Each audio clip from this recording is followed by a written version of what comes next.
Hi, everyone. I'm Joseph Huberman, the VP for Club Services. I'd like to welcome you to the second OUSA Monthly Forum. Blaik Mathews from the Florida Orienteering Club will present the many features of Livelock's route analysis software. We hope you'll find it helpful and interesting. OUSA will consider providing all the advanced Livelock features as a service to the clubs at Monday's board meeting. So if you have an opinion, please post it on ClubNet or send it directly to me.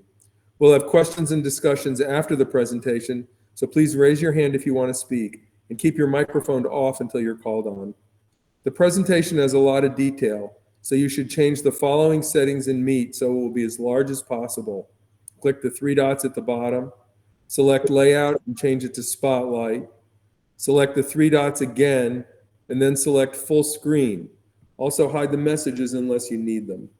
This program is being recorded. If you don't want to be recorded, please turn off your camera and mic and leave the meeting.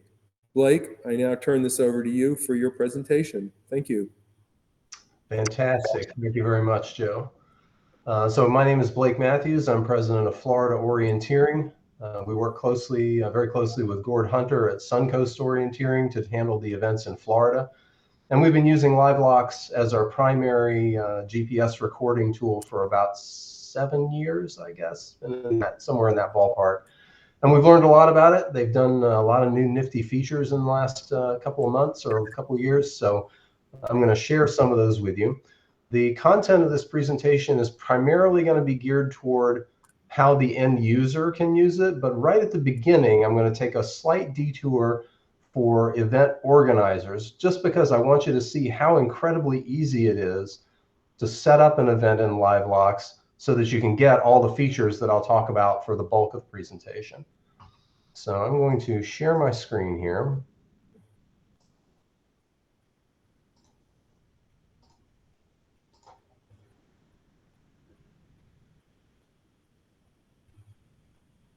And hopefully you can see me now.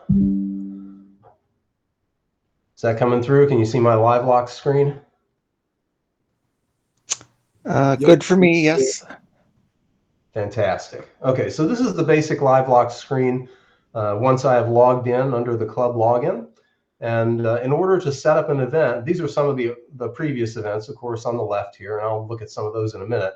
But to set up a new event, you simply go to the Manage up here at the top. And right underneath it, there's an Events. And then underneath that, Add Event. I just click that, and it drops me right into the new event setup. Now, to set up an event, you basically just got to give it 3 things.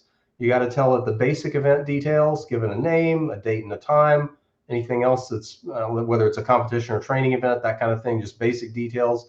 Then you got to add a map, to give it a map to put the tracks on, and then you upload the courses so it knows where the controls are. Those 3 things, and they're all easy to add.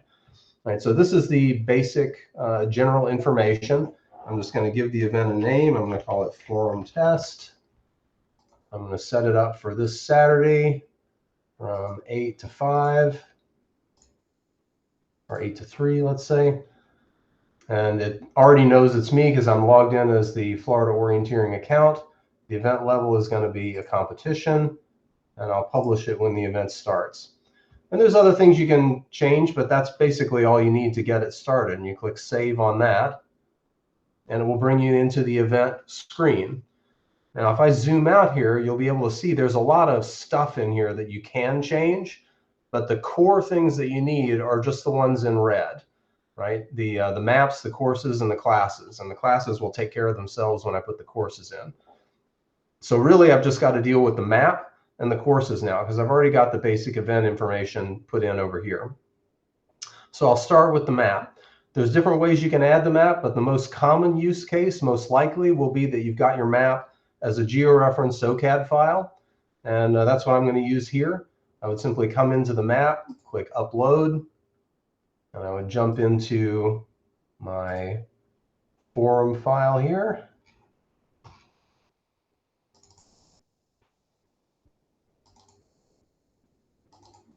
And inside here, I have both my map file and my courses file already preset. I'm just going to pick up the map file and open it, and it will suck that up to the website here. It doesn't actually keep the OCAD file. It just needs it in order to pull out the georeferencing information and the image of the map. It does upload it in order to gather that data. This just takes a second. All right, so now you can see what the map looks like. It has already picked up right here the file name, map name, the scale, and the georeferencing just from the OCAD file. And now down here below, I can tell it to either import the entire image or part of it. I'm going to grab part of it and just drag a rectangle here.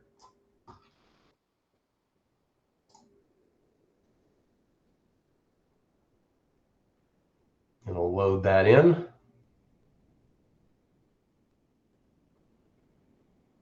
And the first thing it will do is take that image and use the georeferencing to overlay it on the satellite imagery, just so you can double check that everything is where you think it is. There's a little slider over here on the left that lets you kind of go back and forth and see, oh yeah, everything lines up right. This map is where we think it is.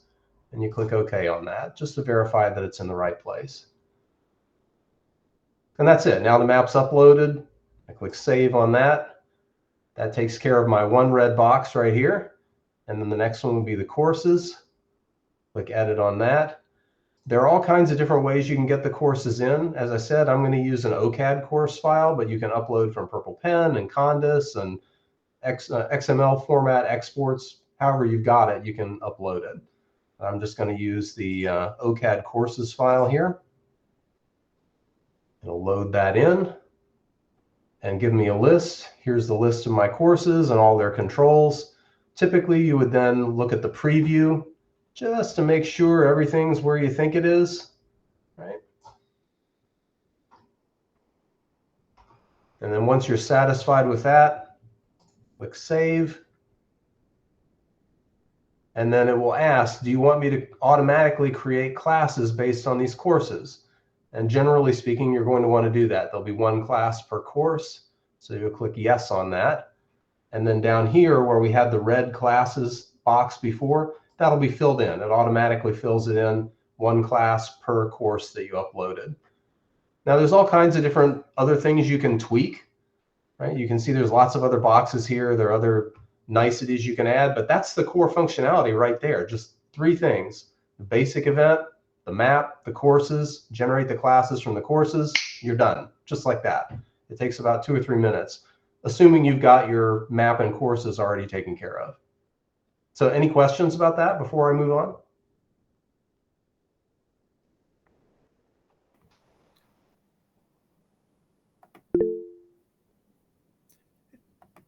Blake, just oh, go ahead, Dylan. Blake, I just had a quick thought there. If you have multiple classes on one course, I'm assuming that for the Livelox, you probably still want to put in just one, have them be just one course, because it gets more people that can compare routes on the same one. Would that be a reasonable suggestion? There are, as I said, there are other things you can do here. One of them is to allow multiple courses per class. If you have multiple classes that go on the same course, you can put in classes here, right? So I can add classes manually. You've got full control here, right? You can add all kinds of things to it and pick the course that goes with the classes that you add. So you can go either way. You can either add multiple courses per class or multiple classes per course. And that's all controlled from within this classes box. One other thing that I didn't mention is access restrictions. Typically, you want to set up the event so that nobody can pull it up on their phone while the event is running. And by default, it sets it to publish at the end of the event. You may have noticed that I published it at the beginning of the event. And so when I do that, I typically go in here into access restrictions and I'll add a password for this, right? And then once I save that, nobody can get to the event unless they have the password. That means that if we want to allow remote viewing, remote spectating from somebody else who didn't turn up at the event, you can share that password and they can watch the event unfold on the Livelox website as it's happening in real time. But it also means that people at the site can't pull it up on their phones and look at it, which obviously you wouldn't want people to do. Okay, so let's move on. That's the show and tell for setting up an event. There are more details. There's different ways you can do it, but that's the basic core functionality right there. So now let's look at the fun stuff, which is what you can do with this thing. We're going to start by looking at our recent event at Goldhead Branch. I'm going to show you the playback functionality. And I'm going to switch. You see, I can pick any particular class over here, but I'm going to use the new one, which we just contracted Livelox to build for us, which is the all participants view. This allows us to see all runners in the entire event overlaid on the master map. This takes just a second to load because we had 270 routes uploaded for this this particular event, which is really cool. And I'm going to let a few of them get on the screen here so we have some tracks to look at, and then I'll play with it. Okay, so first of all, just the layout of this screen. Over here on the left, you have your participants view, right? This is obviously a list of everybody who recorded a track that qualifies to be in this display, which in this case is all participants. It's everybody who recorded a track at the entire event. And I can organize that different ways. There's a sort here that I can sort different ways if I want to. There's a filter that if I want to search for any particular person, I can type in a few characters and it'll narrow down to the matching entries. I can put in the name of a course if I want. It'll dial down to just the people on that course. I can even put in female and it'll give me just the female runners. There's all kinds of different filter actions you can do there. But right now I'm going to leave it showing everybody who recorded. Up here at the top of the screen, you have your playback controls, play and pause, the speed at which it moves, and then different methods of showing it. By default, it does it in individual start mode, which shows people as they really started. You can also set it up as a simulated mass start, depending on how you want to view it. The other thing that's really important is over here on the top right, this little gear icon right here is your settings pullout. And when you get in there, you have all kinds of control about describing how the image is going to unfold here. I can dial the map up and down. I can dial the courses up and down.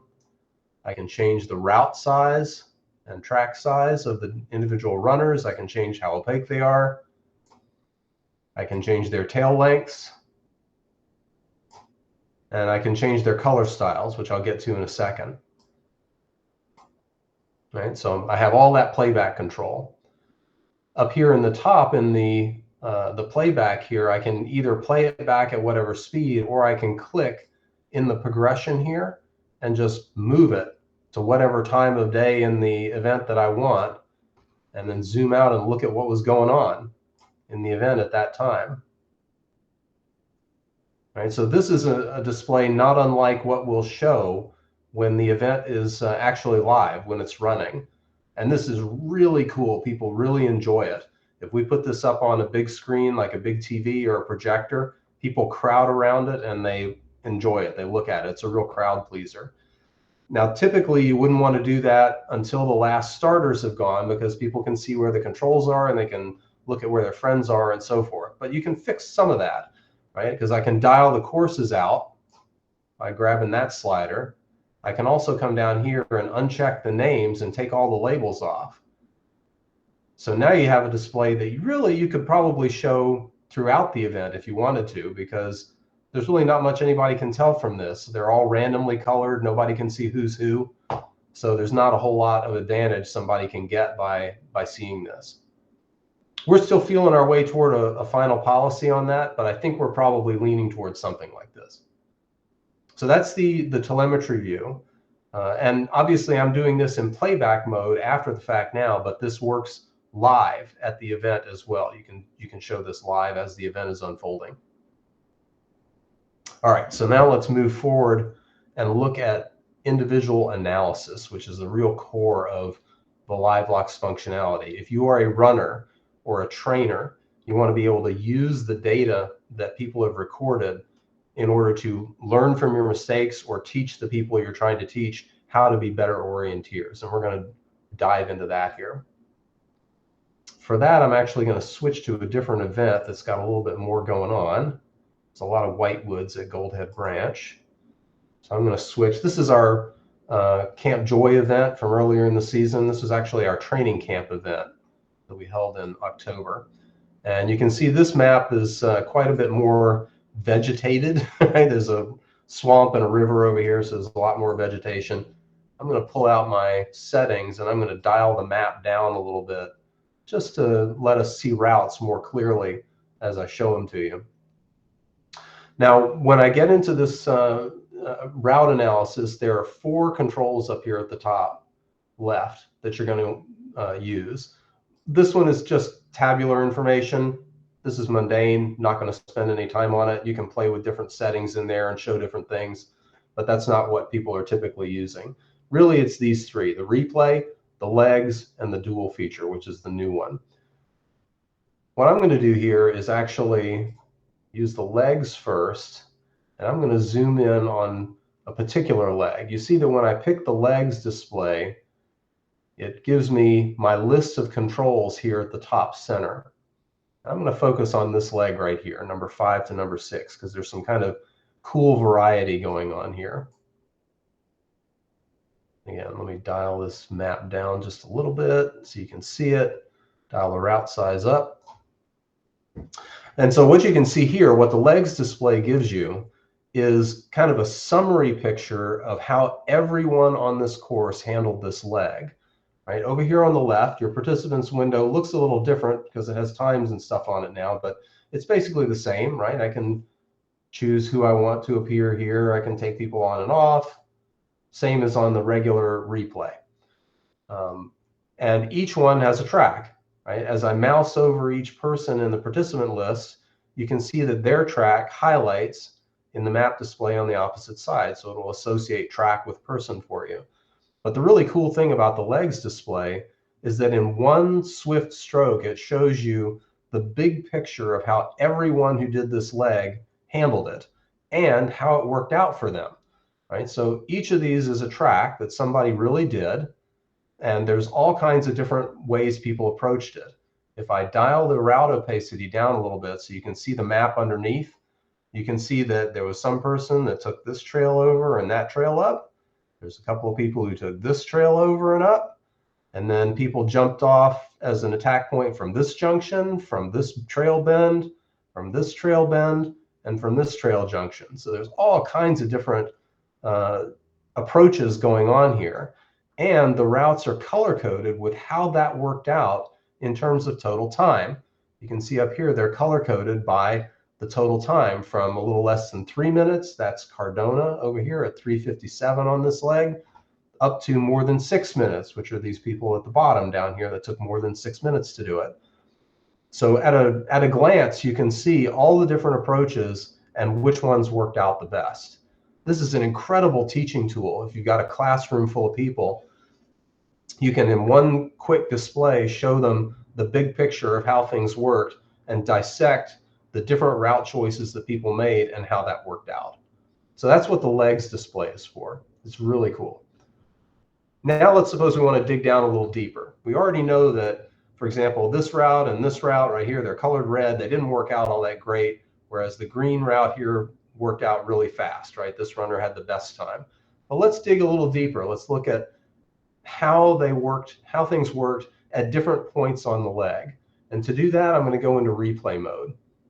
This is going to look just like what I showed before, just a little bit smaller scale. So again, I'm going to zoom in on this leg 5 to 6.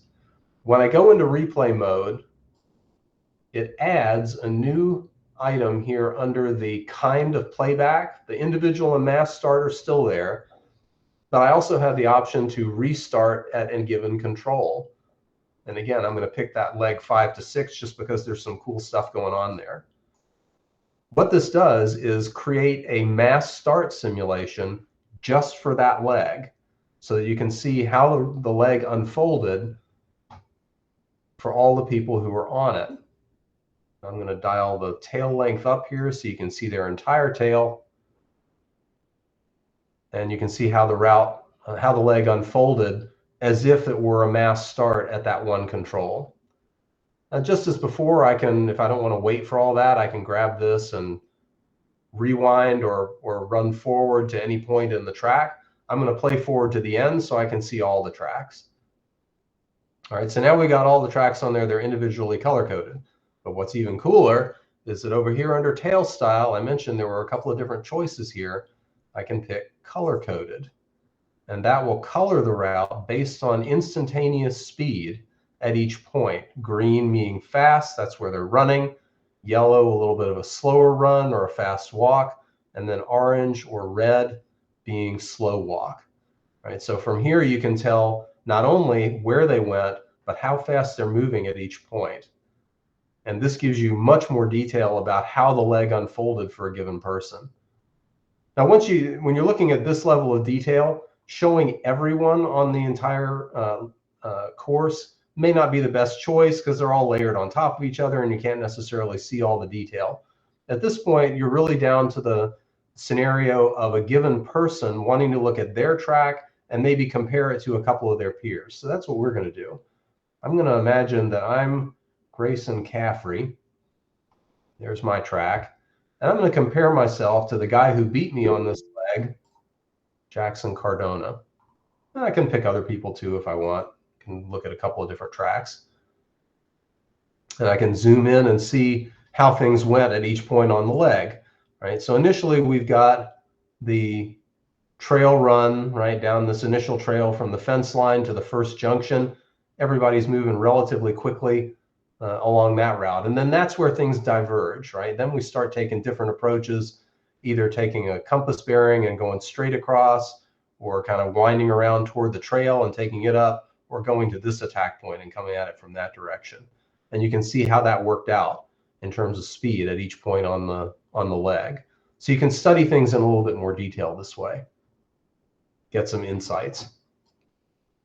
But what's even cooler, again, wait, there's more, is this new dual feature, which allows you to drill even further. So here, I'm going to take Alvarez out. I'm going to look at just me, just Caffrey and Cardona, the fastest time on this leg. And I'm going to switch into dual mode. All right, what dual does is allows you to pick yourself as the participant and one rival to compare against. Whoops. Caffrey. There we go. So I'm Caffrey. I want to compare myself to Cardona. There's our two tracks. You can see that what's happened here, I zoom in, is that it has split the leg into various components based on where we did things kind of the same and where we diverged and where we came back together again. And for each leg, it has dissected our times and shown how much time I gained or lost on each of those little track components. So the trail run right here, we're running down to this junction together. I did that 25 seconds faster than he did. So at that point, I'm ahead. Toward the end, we come back together. We both kind of take very similar approaches, final approaches into the control circle and getting to the flag. But the main difference is right here in the middle where our routes diverged. And that's where you see the wheels kind of came off, right? Because we have the call out here says I lost 1 minute and 11 seconds relative to Cardona on that part of the leg. So that is absolutely where I want to spend my time studying what I did and learn lessons from it. And I can go into even more detail than that. Over here in this layout, there's a little speed sheet here, a little speed graph. If I click on it, it will call that out into a larger display. What I've got here is my real-time speed. So this chart that's colored, that has the solid line on it, this is my real-time speed throughout the leg, colored the same way as the tracks before, green fast, red slow, right? The dotted line is my rival's real-time speed. That's not colored because it would overlay, just shows the real-time speed. So now you can see exactly what went on here. Whoops, zoom back out here. On the trail run, you can see that the reason I gained my 25 seconds is that Cardona was walking right here at the very beginning. He slowed down. He's probably studying his map there, planning how he's going to execute the rest of the leg. That's how I gained 25 seconds on him coming up to the trail junction. But then when we get into the details, Where our tracks diverge, this is where the wheels come off, right? As I move back and forth in the dual chart over here, you can see us progress through, and you can see what happens. When I get to my attack point, my trail junction, I'm confused, right? I'm slowing down. I'm trying to plan, but I'm wasting a lot of time right there. That's where Cordona goes past me. You can see the two tracks diverging on the other side. That's exactly where he passed me. And then I slowly get my bearings, I get going, I get back up to speed again. But by that point, the damage is done. I've lost that 1 minute, 11 seconds on that part of the leg. So you have all kinds of detail you can drill into here and examine your route and your rivals' routes. Obviously, you can pick different people here to compare yourself to and learn lessons based on different people's performance. But this is a absolutely tremendous tool for individual learning as well as one-on-one coaching.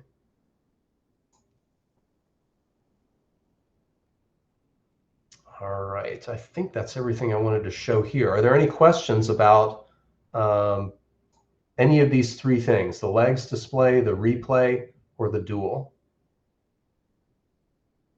I have a question. Yes. Do you need to upload the splits before doing all this? You do not have to, right? It will estimate times based on the times recorded in the GPS tracks. You can upload SI time to refine the timing a little bit more, but I have not uploaded times in this particular event. Everything you see is just what happens automatically. We talked a little bit. What's that? Only from the GPS tracks. For the GPS tracks, right? It does not know anything about the folks who didn't record tracks. If you upload SI data, like upload the XML results file, then it can add people who were not recording, but of course it can't tell you where they were, right? It'll create kind of a dummy track that just goes straight from point to point, but you can't do this kind of analysis on a person who didn't record because you don't know where they went. Okay. But the system needs to know my start time at least. And I don't know the mobile app. I guess on the mobile app I need to press a button when I start, right? Yes. Otherwise, So we haven't talked about how this looks on the user end, but basically there's a smartphone application that you take 5 minutes to set up the first time you use it. And then when you go to the event, you open that screen up, you pick the event and the course that you're going to run, and it comes up with a big button that says start recording. So when you get into the start corral, you press that start recording button, you shut the phone screen off, you put it away, you forget it. And you do your SI timing with finger stick punching to get your actual official event time. When you get to the end, you punch out on the finish, you pull the phone back out, you press stop recording, and it will automatically, at that point, collect all that GPS information up into a GPX file, upload it to the Livelox servers, and overlay it on the map you use. There's no human intervention. All you got to do is set the app up one time, and then at each event, you pick your event and course, press start, press stop, you're done. That's the entire experience. I guess you gained 25 seconds because the other guy did start actually button before the real start. No, that doesn't matter because it can tell the GPS file has times in it, right? It has timestamps at each point.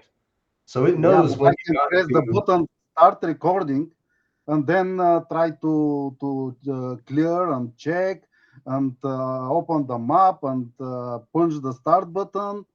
So anyway. Yeah, it doesn't really matter. It does a pretty good job even without uploading splits times, even without uploading SI data, of assigning the correct time to when you got to a particular control. It doesn't matter if you start recording a little early or leave it running a little late. It does a very good job of estimating the correct time. It might be off by a few seconds. I'm not 100% sure of that, but it does a pretty good job in my experience looking at these tracks. Or if I forget to press stop recording at the finish.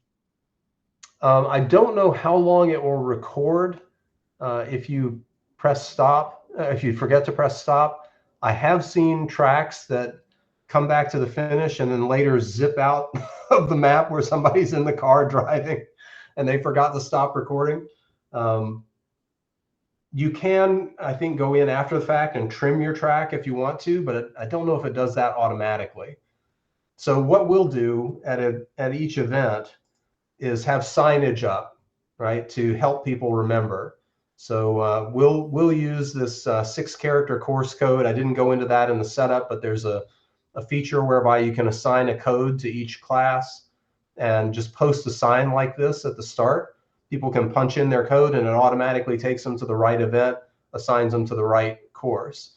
And then in addition to that, we'll have a sign at the start corral that says, hey, start recording right now, to make sure they start recording before they leave. And then when they come back and they punch the finish, there's this sign right next to the finish station that says, hey, stop recording, now come download. We've had pretty good luck with that. That's a good idea. Thank you. Yep, you bet. One other thing I should mention about this is that, so I've given you the good news, here's the bad news. Not all of these features are free, right? A great deal of what I've shown you so far is all free. You can record for free, you can set up events for free, you can look at individual tracks one at a time using these tools for free. What you cannot do free is look at more than one track on the same screen at the same time. So the legs display, the replay that had all the multiple tracks on it at the same time, the dual, all of that is a pay for feature. Right? You have to have a subscription in order to use those features. There are different ways of doing that. You can get an individual subscription. Clubs can buy subscriptions that will license those features for all events that the club puts on. Just blanket costs. I think it's like $320 a year, give or take, depending on the exchange rate. And then all tracks recorded at all your events have these features. And then, as Joe mentioned earlier, we're trying to sweet talk the OUSA board into doing a contract whereby we can get a national license and again get that kind of blanket coverage for all events in the country or all events put on by OUSA member clubs, depending on which price tag they want to pay for. I think right now they've given us a grace period so that we could look at these features and kind of study whether we wanted to pay for the national license. So very likely you can right now, regardless of where you are, go look at any Livelox event recorded in recent history, and you'll be able to see all of these features. I do not know how long that freebie will last, but it's out there right now. Okay, well, I can step in. It's good until the end of the year. So Okay. any club, actually anyone in the United States is allowed to set up an event with their club and have access to all the features. So give it a try now, and you'll be able to use it till the end of the year. And then after that, either OUSA will pay for it, or the club or you personally will have to pay for it.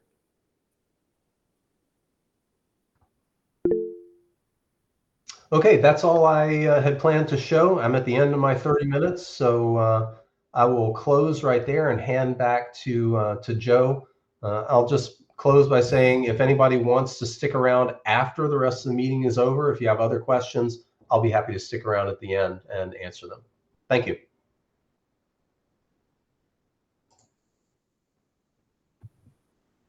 Vidlin, you're up. My question is about the subscription for next year. Let's assume OUSA decide to pay for subscription for the whole national federation. And we are about how many? I think 14, about 1,500 members. right? Yeah, Yes, 1,400 and something. Yeah, and is that everyone will receive a credentials, or how this? No. So the way that the latest thing from Livelox is if we decide to purchase the subscription, every club who is interested in using Livelox will have to provide me or tell me that they're interested in that. I will then give that list to Livelox, and they will unlock those features on their end for the clubs that I give Livelox. What that means, for example, for me, okay, I'm QSC member also. If let's assume QSC decide to do it, I will see all. I can home when I'm back after the event. Can you open the Livelox and see all routes and multiple runners at the same time, or I can see only my routes, or I can pick one and see only one because that's the free version. no, anybody in the United States who has an account will be able to open up any event that was put on by a club that registered with Livelox and have all the features. Just the way it's working right now. Okay, but what if I need to have my own personal account?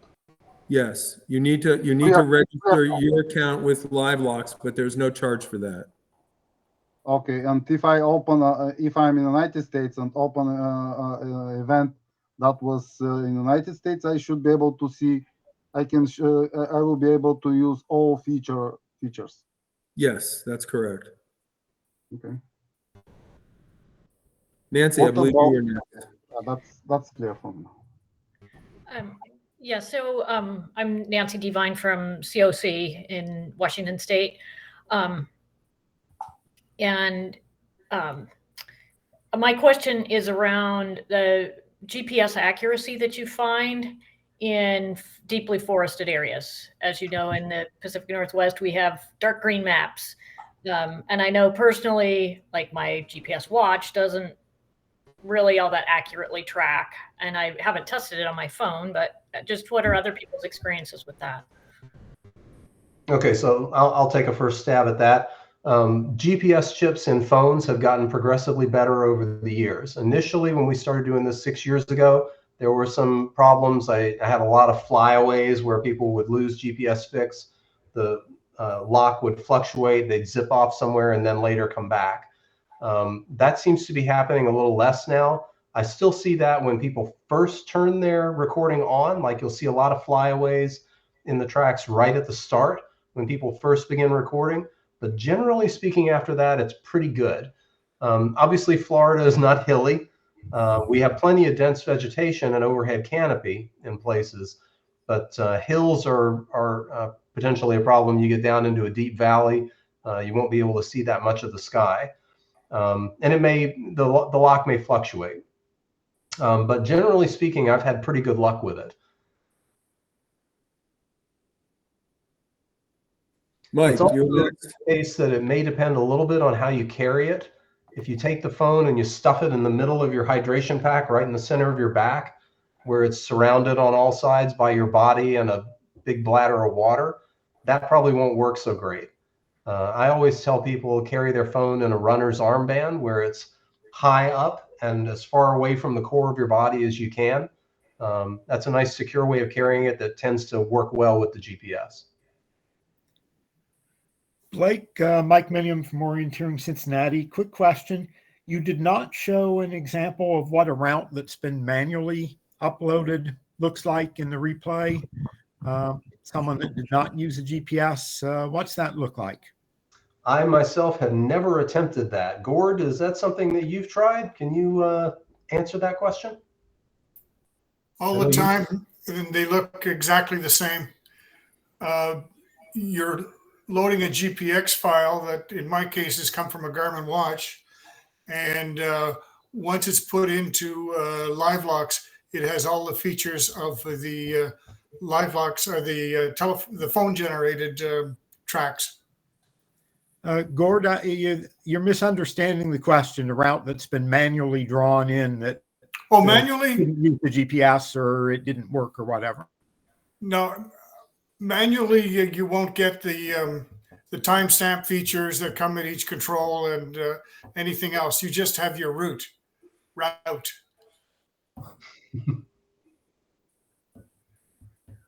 Yeah, Okay, I just wondered what that looked like on the playback. But I don't know that I've ever actually seen it done. I can't answer that question. We'd have to try it out.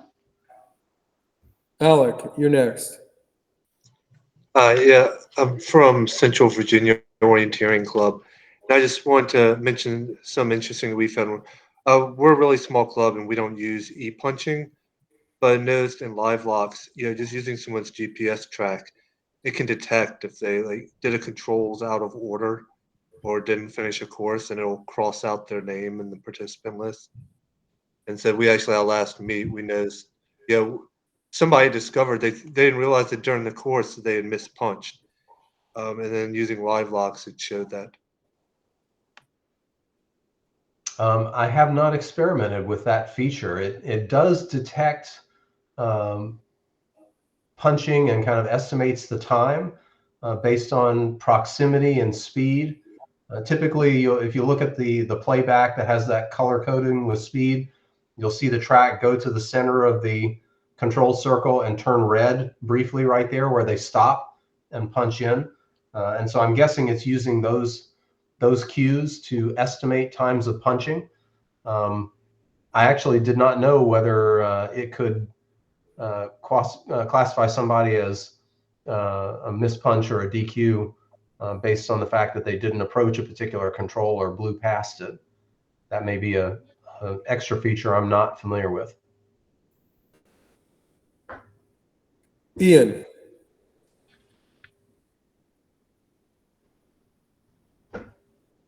Ian, you're up next. Sorry, forgot to unmute.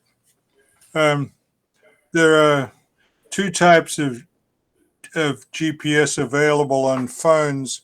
One is your traditional GPS, and the other is what's called dual frequency GPS, which is considerably more accurate. And some of the newer and higher end phones tend to have that, whereas cheaper and older and lower end phones do not have it. You'll probably find that on some of the higher end iPhones and also on things like the Galaxy S23 Plus will have it, but an S23 will not. For instance, I'm not sure what the status of Pixels and a variety of others are, but that's worth knowing if you want more accurate GPS. And that absolutely will become more commonplace. What Ian's referring to is the different constellation frequencies, right? The initial, V1.0 GPSs could only hear the US GPS satellites, and then they came out with a next generation that could hear US and GLONASS, the Soviet constellation. Now there's a third generation that's tri-constellation that can hear those two and the EU Galileo constellation. And eventually we're hoping to get quad constellation GPSs that can hear the Chinese Beidou 3 system as well. Those are not generally available consumer grade as yet. They're more professional, but that's gonna come, right? Sooner or later, that's gonna come. And the more constellations a GPS can hear, the more likely it is to get enough of them, even when looking up from out of a narrow valley, that it can get a pretty decent fix. So that sort of technology is only going to improve as we go on. There is also an app called GPS Test that you can run that'll tell you whether you're getting just L2 or whether you're getting L2 and L5 as well, and the various other ones.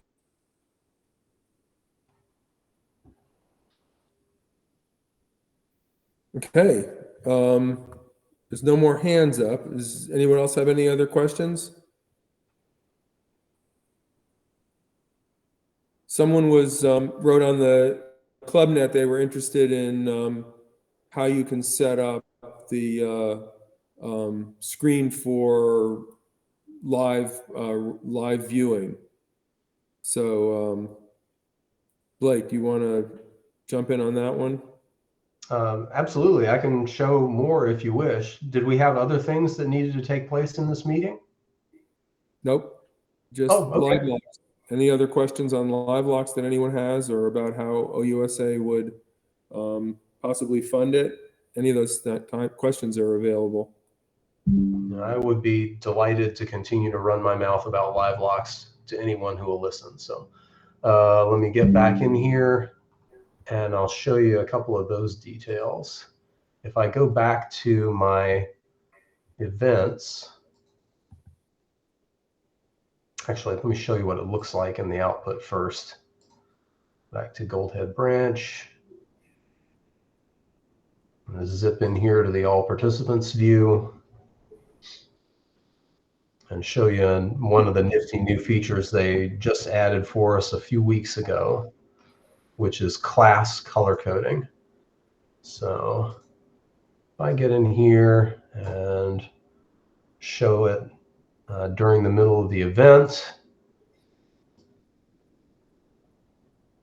All right, so here's basically a screenshot of what's going on in the middle of that event with all these people out there on their different courses, right? There's one of those flyaways right there that I just mentioned, was talking about. That's where somebody's GPS lost lock for an instant and they zipped away and then they came right back again. You'll see those every once in a while, but you can see that's not common. This is a white woods area, so there's not a whole lot of overhead canopy, but there is some elevation, as you can see. Elevation for Florida, by Florida standards. So what the new feature that they just added for us, so we just had them add, is class color coding. So right now I've got everybody's just assigned a random color, right? But I've also set up the event so that each class has its own color.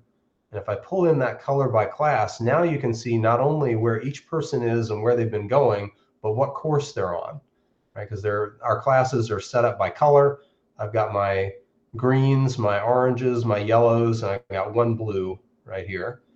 So you can see which course they're on. Furthermore, I have slightly different shades of those colors set up for the male and female versions of the courses. So for example, right here, you can see I've got this person has kind of a darker green avatar and trail, and these two people here have a lighter color green. That's the difference between a male runner and a female runner on the green courses. There's two flavors of green course, and you can differentiate between them by looking at this map. Same in the orange, right? There's lighter colored oranges and darker colored, and same with the yellows down here. Here's a light colored yellow, female yellow runner, and a deeper yellow male runner down here.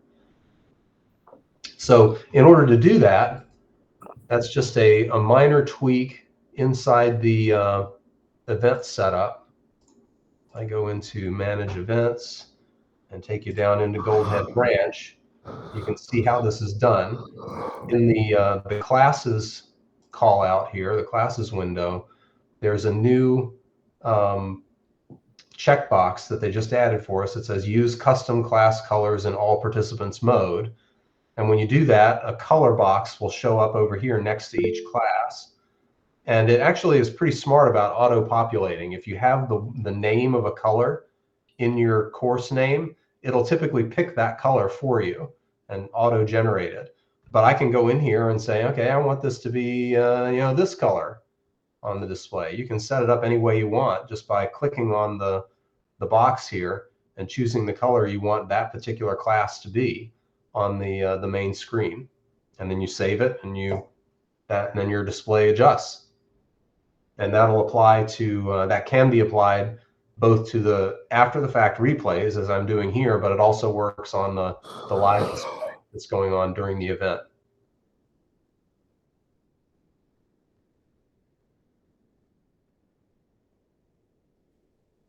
Ross, you had a question?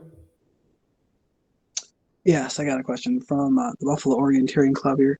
I understand a lot of the benefits for post-race analysis and metrics, statistics, patterns, trends, those kind of things. What about like the day of the race? You know, if there's a good amount of people who are using Livelox and they're on board, what are some of the benefits for the day of? Yeah, it's fantastic for that. I keep kind of harping on it because we really love that feature, and we make a lot of use of it. There are some hurdles there, of course, that Joe alluded to, and I think Faye mentioned on the email thread. One of them is if you want to share it with people, if you want to show this display, you have to have a device to display it on and power to run it. That's not an insurmountable hurdle by any stretch. We started out by buying a relatively cheap 50-inch flat screen TV and a stand to put it on. And if you set it up, it draws about 70 or 80 watts, which is something easily within the capabilities of a battery inverter combo. So you can do that even out in the deep woods where there's no building power.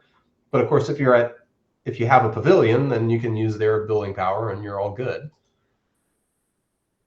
I just on Black Friday purchased a projector for use doing presentations that I'm actually going to try and take out into the woods and see if we can set up a screen out there. I don't know how well that's going to work because it may be too bright for the projector to really work well, but we're going to try it and see how well it works.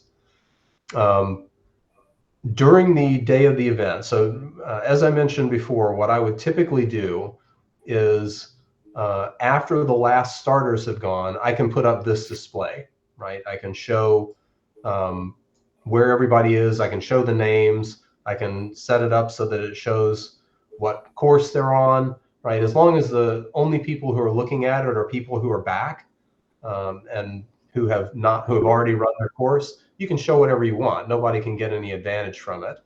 If you want to show it earlier in the day, and we have experimented with that, showing it right from the get-go, you can do that without too much contamination by taking the courses out and taking the names off and taking it back to monochrome color, right? So then nobody can tell anything about who's on what course or where the controls are. All they can see is where people are. You can even dial, if you want to, dial the tail length out so that there's like nothing except the real-time location. You can't even tell where people have been, right? So you can customize this however you feel is appropriate for not giving away any information that would give someone an advantage if they happen to see it before their start time. But the cool thing about it from my point of view is what happens after the last starter is gone, when you can put all of that cool detail back on, right, where everybody can see what's happening in the event and spectate in real time, knowing who is where out on the course. This is also a great thing for safety because, as you probably well know, if you've had a large event or a JROTC heavy event, at any event, there'll always be some stragglers who go out there and they're not really skilled orienteers. They're been gone for a long time. We don't really know where they are. The SI system doesn't tell you anything. They're a black box until they come back in as far as the finger stick punches are concerned. But this can give you real-time position and movement on a person if they have if they're using Livelox and they have decent cell signal. That allows, having this display up allows the individual parents or in JROTC instructors to self-serve for all of that information. So it takes all of that traffic away from me at the timing table. I no longer have a parade of people coming to me and saying, hey, my kid, blah, blah, blah, has been gone for 2.5 hours. Can you tell me where they are? Right now they can see just by looking at this display. And having this display up, not only is it something that the individual people there just really love looking at and chattering about, but having the display up also encourages people to adopt the system, right? One of the early hurdles in getting this kind of data is getting enough people to adopt it to where it really matters, where it really gives you a better picture of what's going on in the whole event. And when they see this, they're thinking, oh, I got to do that. When the instructors see this, they think, I got to get all my kids on this because I want to be able to track them and see where they are.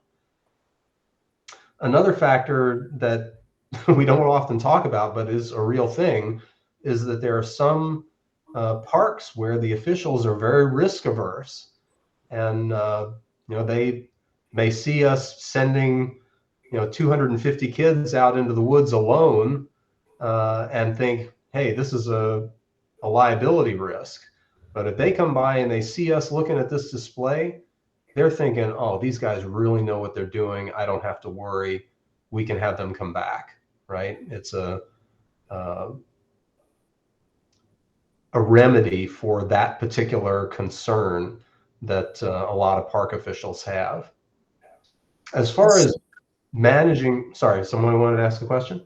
Yeah, Vidland's question. Just, I believe I know the answer, but just to confirm, you can run multiple instances of this. The account will let you sign in a couple of times and open different. For example, it's if you want to show on one screen the blue course, on the other screen the red course, something like that. Right. So that actually is the way it used to work, right? When the product came out a few years ago, this all participants mode was not here, and you had to do exactly what you just said. You had to open different tabs in your Chrome browser or whatever browser you're using and pull up a different display for each and every course, which if you've got 8 or 10 courses is just a bloody nuisance, right? Because then you got all these tabs to manage and you have to flip back and forth between them. If somebody comes to you and says, I want to know where kid X is, you have to know what course they're on in order to know what screen to pull up and look for them on. So that is why we contracted with Livelox to develop this all participants display, because we wanted a single view of the entire event on one screen. The other factor, just technologically, with doing the multiple tabs, is that if you've got crummy internet, the tabs are, having all those tabs open is more likely to drag your internet down, paradoxically, even though it's the same number of total runners. My experience is the one window with all of these people on it, that'll keep refreshing just fine. But if you got 8 or 10 windows open, you keep flipping back and forth between them, and some of them will stop dead. You have to refresh them. It's just a nuisance. One other thing is that you can actually use the app on your phone. I mean, you can use the app on your phone to go into Livelox, or just your browser to go into Livelox, and then you can see the event unfolding on your phone. Not until I release the lockout. Right. So generally speaking, that is absolutely true, but you generally don't want that feature available while the event is running, because then anybody who is out on their course could do that. They could open up their phone and see their real-time location and the controls locations. So that's what that access restrictions thing is for. You would set up that password so nobody but you can get into it until you release it, or until you can hand out the password to people you want to have that capability. But generally speaking, you don't want that generally available while the event is running. After the event is finished, you go into the access restrictions, you take the password away, and then it's wide open. Well, you could post the password at the finish. So only after you finished would you see the password, and then you could open it up. You could do that. That, of course, only works if you have a separate password for every event, which is typically what I do. It's just a little bit more infrastructure. Okay, Ross. Yeah, I'm thinking out loud right now that this could be extremely beneficial for volunteer logistics or vetters, even course design to some degree. Because if you have a number of volunteers who are involved and they're set up with Livelox, who are placing or taking down controls before or after events, or even in the preparation stages to design courses, Livelox could be. Do you agree that it could be a useful tool for those reasons? You read my mind. So that was the next thing I was about to say, which is that this can be used for event admin and search and rescue. So one of the things that we typically do when we're at the event is I'll have somebody at a big event, I'll have a dedicated body watching this display. And what we'll do is set the tail length to 5 minutes over here on the settings bar. And then they'll just, their one and only job is to sit there and watch to see if people are going to go off the rails anywhere. And that actually did happen. Watch See that right there, where these people have actually gone outside of the map over here. So that person's only job is to watch the event unfold like this, looking for problem children like that, right? Looking for people who have run off the edge of the map. And then if it's a JROTC cadet, we, we'll pull out the radio and call their instructor and say, hey, this kid's running off the reservation, call them, turn them around. And the individual instructors, they'll have the kid's phone number. They'll call them up and turn them around. We don't even have to send somebody out after them. The other thing is that with a 5-minute tail on it, it is immediately obvious if anyone has a serious enough injury that they stop moving, right? Because then their tail will go away. So if you're in here scrolling around and you see one of these avatars with no tail, that means they haven't moved in the last 5 minutes. Then you call their instructor and say, hey, give this kid a ring. Let's make sure they're all right. And if not, get somebody out to help bring them in. You can also set up a class for staff. You may have noticed when let's see if I can just pull up another window here. I don't want to make that window go away. If I go back to the event setup here, see I've got a staff class right here. At a really large event, we will actually recruit range marshals from within the parents or boosters or instructors in the JROTC community, give them a radio and a master map, send them out onto the course, tell them to log into Livelox under the staff class, and they'll show up as whatever color we give them, which typically I've been using kind of a dark gray, so that if anybody does have a problem, if we see somebody stop moving, or if somebody calls in and says, I've turned my ankle, or they've come across somebody who's in medical distress or whatnot, we've got SAR assets already in the field. We know exactly where they are. We can call them. We can use Livelox to direct them to get them where they need to go in order to resolve the situation. And that absolutely could be used in a more mundane fashion for like control retrieval or something like that. We haven't really experimented too much with that, but it could be done. The one thing that I will say about that is that toward the end of the day, when we're at the finish, the courses aren't quite closed yet. We're wondering, can we go out? What can we pick up at this point in the day? If you have enough people using Livelox, you can make a much more educated guess about what it's safe to pick up at what point in the day, and you can send people out earlier to start retrieving on parts of the courses that are no longer in use. Obviously, that is not without risk, because not everyone's using the system. There may be some other people out there that are not visible on the display, but it is an asset. Vidlin, you're next. Any other functionality for the mobile app application? Can the runner say, I'm lost, I want to go back to the finish? Is there anything else or just the start and stop?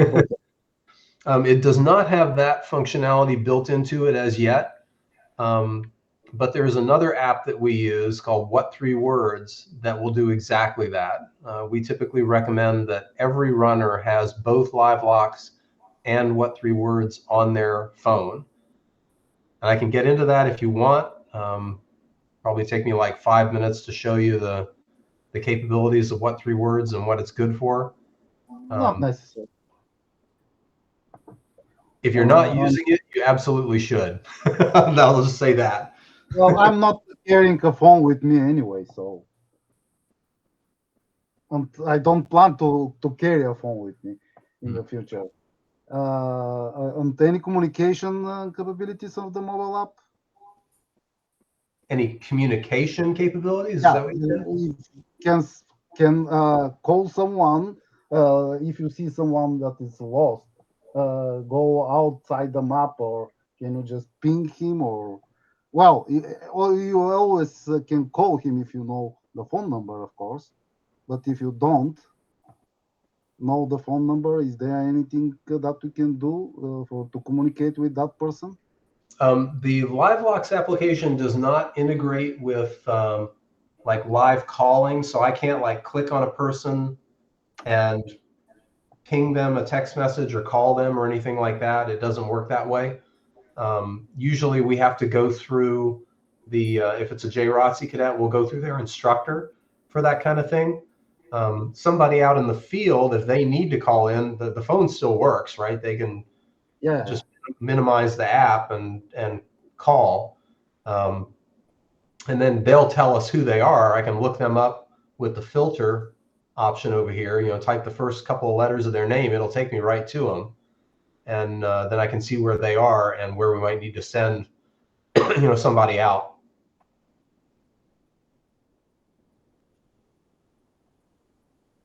Okay, thank you.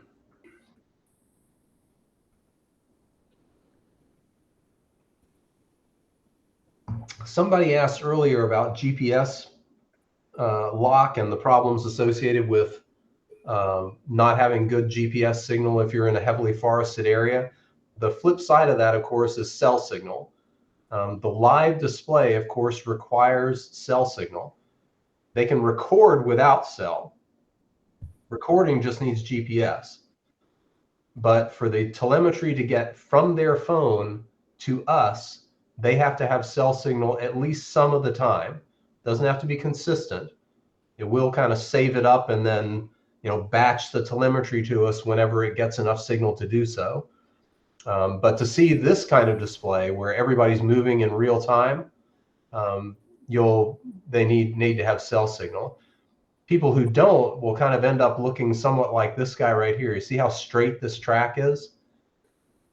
This is a track that's jumping from one fixed point to another, where we don't have the details of the telemetry in between the 2 points.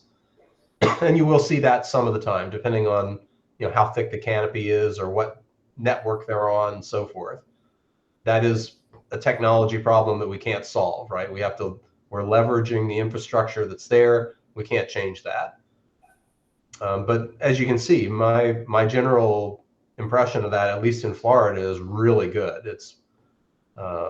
It works very well a lot of the time.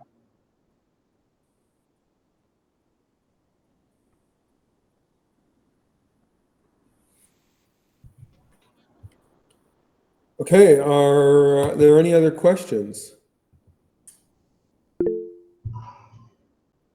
All right, well then let's close things up. I'd like to thank Blaik for this presentation.